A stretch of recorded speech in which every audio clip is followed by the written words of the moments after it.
mahnımızı dostları tərəfindən başda Nihat və Yusif olmaqla Ələkbər qardaşımıza həsr etdik.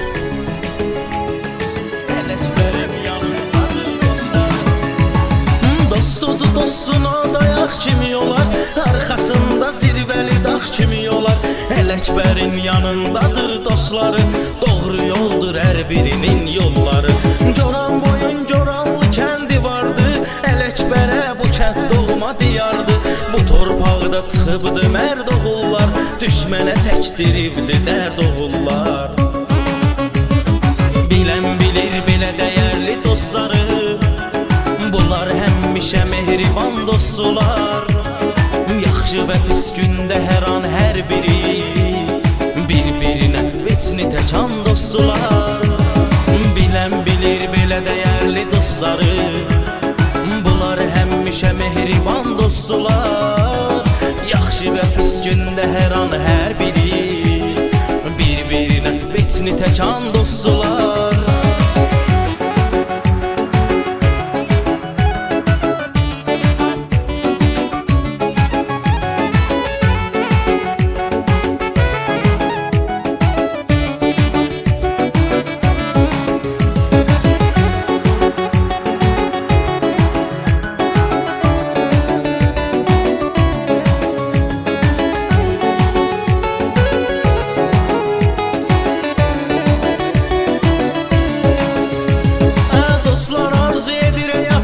Yaşa, bu gözəl ömrü həmişə gözəl vur başa.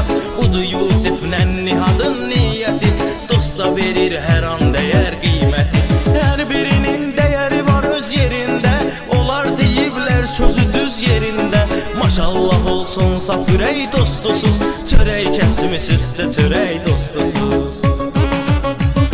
Bilən bilir belə dəyərli dostları, bunlar həmişə mehriban dostlar. Yaxşı və pis gündə hər an hər biri bir-birinə veçni təkan dostlar.